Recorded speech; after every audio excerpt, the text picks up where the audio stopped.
Alors que le roi Charles III devait venir en France ce dimanche pour sa première visite officielle en tant que souverain, l'Élysée a annoncé que l'événement était reporté.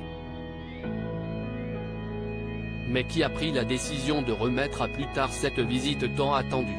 La décision est tombée ce vendredi. Charles III ne se rendra pas en France ce dimanche, comme cela était initialement prévu. Le successeur de la reine Elisabeth II avait en effet choisi l'Hexagone pour sa toute première visite officielle en tant que roi, mais ce ne sera finalement pas pour tout de suite. L'Élysée a annoncé la nouvelle, sans pour autant donner d'autres dates. Compte tenu de l'annonce d'une nouvelle journée d'action nationale contre la réforme des retraites le mardi 28 mars prochain en France, la visite du roi Charles III, initialement prévue du 26 au 29 mars dans notre pays, sera reportée, a expliqué le palais. Le président souhaite accueillir Sa Majesté le roi Charles III dans des conditions qui correspondent à notre relation d'amitié.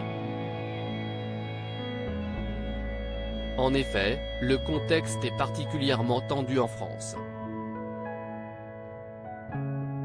Depuis l'utilisation de l'article 49.3 par Elisabeth Borne pour imposer la réforme des retraites, des manifestations, souvent sauvages, éclatent aux quatre coins du pays.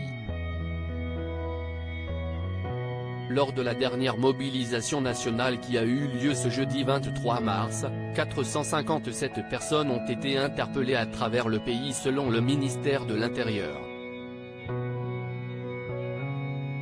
Mais qui a pris la décision de reporter la visite du roi Charles III?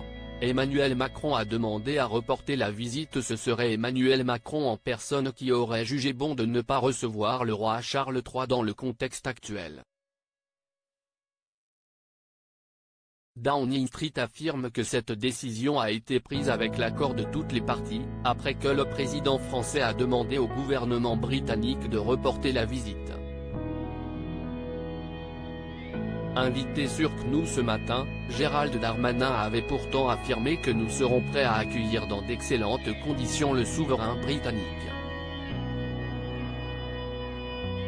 Le ministre de l'Intérieur avait même annoncé qu'un total de 4000 policiers et gendarmes étaient mobilisés à partir de dimanche soir à Paris, avant de détailler les étapes de la visite.